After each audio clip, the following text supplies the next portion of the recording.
Gujarat anti terrorist squad એટલે કે Gujarat ATS press conference કરી રહ્યું છે. સીધા જ લઈ જઈએ આપની પ્રેસમાં. મોબાઈલને એફએસએલમાં મોકલવામાં આવેલો અને પછી એફએસએલથી એની રિપોર્ટ પણ આવી. રિપોર્ટ્સમાં એની વર્કિંગ કોપીમાં ઘણા બધા સ્ક્રીનશોટ્સ અને આની એક્ટિવિટી બાબતમાં ખ્યાલ પડ્યો તો ડિટેલથી જાણવા મળેલ કે એ લોકોએ પહેલાં એક એક્સપ્લોઇટ એક્સસેક નામથી એક ચેનલ બનાવ્યો હતો.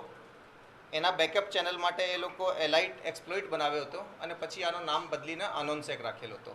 આ બધા જે નાના નાના જે ચેન્જીસ છે બેકઅપ ચેનલ્સ વગેરે રાખવાનું કારણ એ હતું કે કોઈ પણ કારણથી આ ટેલિગ્રામ બંધ થવામાં આવે તો બેકઅપ ચેનલથી આ લોકોની એક્ટિવિટી ચાલુ રહી શકે, એ લોકોના જે ફોલોવર્સ છે એ લોકો સુધી આની માહિતી પહોંચી શકે. હાલ સુધીની તપાસમાં એ બધું સામે આવેલું છે કે જે બંને જે છોકરાઓ છે એ 12th પાસ નથી, પરંતુ લાસ્ટ 6-8 મહિનાથી એ લોકોએ સાયબરના ફિલ્ડમાં ઘણા જ એક્ટિવ છે. યુટ્યુબ અને બીજા ચેનલ્સ મારફતે એ લોકોએ ઘણો બધો ટેકનિકલ જ્ઞાન અર્જિત કરેલ છે. આ જે એન્ક્રિપ્ટેડ ચેટ્સ હોય યા વિવિધ પ્લેટફોર્મ ઉપર કઈ રીતે હેકિંગ થાય એ બાબતમાં એ લોકો ઘણી જાણકારી રાખે છે. એ માટે એ લોકોએ પાયથન લેંગ્વેજ, પાઇડ્રોઇડ ટૂલ્સ, ટ્રમેક્સ ટૂલ જેવા ઘણા બધા ટૂલ્સ અને એપ્લિકેશન્સ અને લેંગ્વેજ વગેરે શીખ્યા છે. જુદી જુદી વેબસાઇટ ઉપરથી જે ડીડોસ હોય છે, ડિસ્ટ્રીબ્યુટેડ ડિનાયલ ઓફ સર્વિસીસ, એના માટેના એ લોકોએ જે ફોર્મ્યુલાઝ છે એ બાબતમાં આ લોકોએ અભ્યાસ કર્યા છે. આ ફોર્મ્યુલાઝને વિવિધ ડાયરેક્ટરીમાં વિવિધ વેબસાઇટ્સ ઉપર અપ્લાય કરીને એ લોકોએ ડીડોસની પ્રક્રિયાને અંજામ આપતા હતા.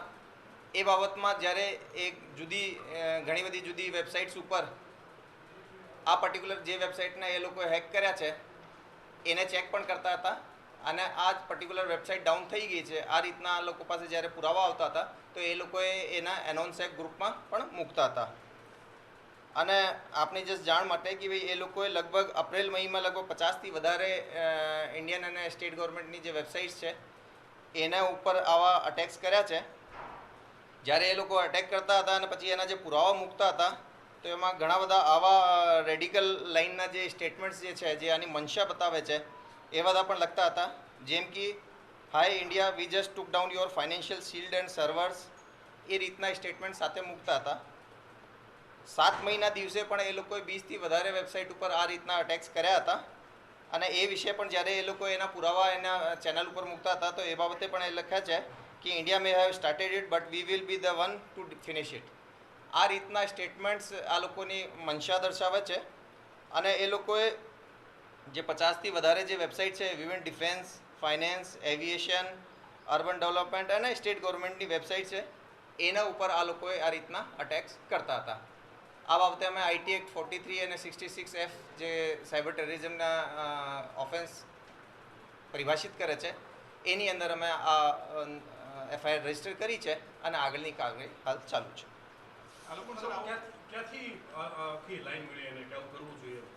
આ મેનલી હું આપને કીધા કે એ લોકોએ ઓનલાઈન જાતેથી શીખ્યા છે. એ પ્રાથમિક અમારી એની પૂછપરછમાં બહાર આવ્યો છે. એ લોકોની ઓનલાઈન જે હિસ્ટ્રી છે આ જોવામાં પણ આ ચીજ જે છે આ કન્ફર્મ થાય છે. એ સિવાય એ લોકોને કોઈ બીજી રીતે અગર કોઈ સહાય મળ્યો હોય તો એના ઉપર પણ અમે તપાસ કરીશું. હાલ સુધી આના બેંક અકાઉન્ટમાં એ રીતનો કોઈ ફંડિંગ અમને દેખાતો નથી. પરંતુ આ હાલ કાલે જ એફઆઈઆર દર્જ કરીને એ જે આરોપી છે એને અમે કોર્ટમાં પ્રોડ્યુસ કર્યા છે. એને આજે રિમાન્ડ લેવામાં આવશે અને ફ્યુચરમાં આ લોકોની જ્યારે અમે કસ્ટડી દરમિયાન આના બેંક અકાઉન્ટ પણ ચેક કરીશું, બીજી પણ રીતે કોઈ રીતે પૈસા મળ્યા હોય તો એ પણ ચેક કરીશું. પણ હાલ પ્રાથમિક રીતે જે અમને માહિતી મળી છે એમાં એ લોકો પાસે એવું કંઈ હતો નહીં. ખાસ કરીને રેડિકલ જે માઇન્ડસેટ હતો અને દેશ વિરોધી જે માઇન્ડસેટ છે એના લીધે એ મેન આનો જે ઇન્ટેન્શનનો છે એ છે.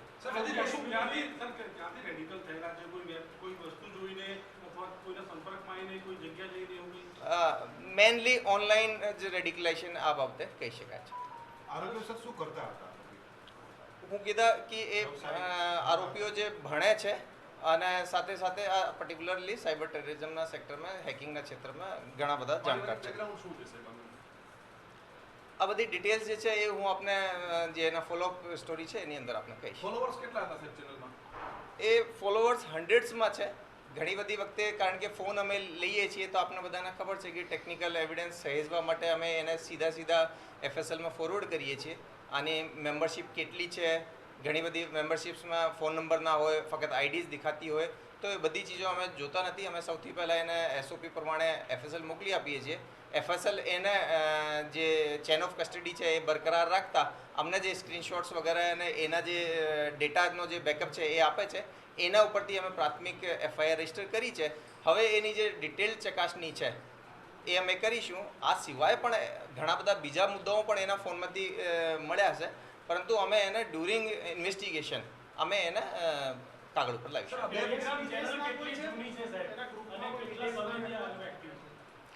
જો લગભગ એ 6-8 મહિનાથી એ લોકો એક્ટિવ છે.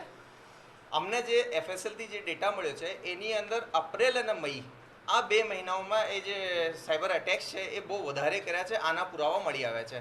આ બધાને ખબર છે. એની અંદર ઘણા જૂનો ડેટા હોય એ લોકો ડિલીટ કરી દેતા હોય, પરંતુ એ 2 મહિનામાં અમે કન્ફર્મ કહી શકીએ કે ઘણા બધા અટેક્સ એ લોકોએ જુદી જુદી વેબસાઇટ્સ ઉપર કર્યા છે. તાજેતરમાં સાહેબ એરપોર્ટ ઉપર ધમકી મળી, કોઈ નામચીન કહી શકાય કે જેણે ધમકીઓ આપી અથવા એટેક કર્યા હોય એવું કોઈ? ના, એ લોકોએ હાલ સુધી હું આપને કીધા કે એ લોકો અટેક આ સેક્ટરની વેબસાઇટ્સ ઉપર કરતા હતા. એ બાબતે ધમકી દેવાનો કંઈ પુરાવો નથી, પરંતુ એ વેબસાઇટ ઉપર અટેક કરીને અને એને એ લોકોએ જે વેબસાઇટ્સ ઉપર એ લોકોએ ચેક કરવાની એની સિસ્ટમ હતી કે આ વેબસાઇટ ખરેખર ડાઉન થઈ કે નહીં, એને ઉપર વેરીફાઈ જ્યારે કરી લેતા હતા ત્યારે પછી એ લોકોએ એના જે ગ્રુપ છે એની ઉપર આ મૂકતા હતા.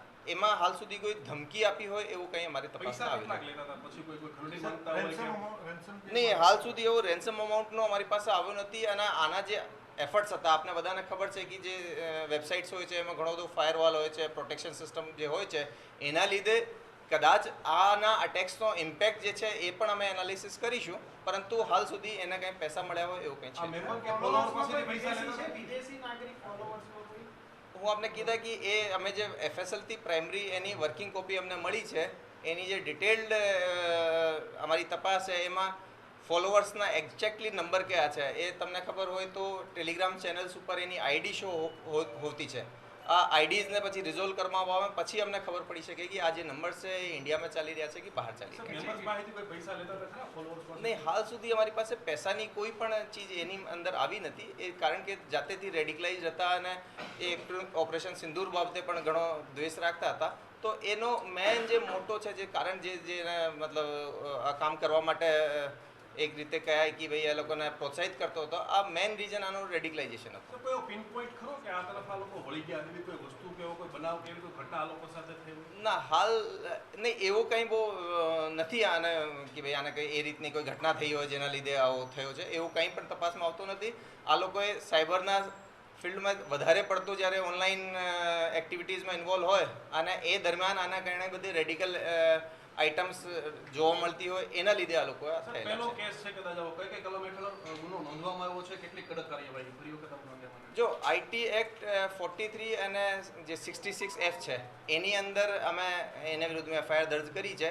66F જે છે આ બેસિકલી સાયબર ટેરરિઝમનો સ્પેશિયલાઇઝ સેક્શન છે અને એમાં પ્રાથમિક રીતે જ અમને પુરાવા મળ્યા છે, એમાં આના ઇન્ટેન્શન બી ખરેખર સાથે સાથે જાણવા મળી ગયા છે. મારા વાला तो बंद ही है.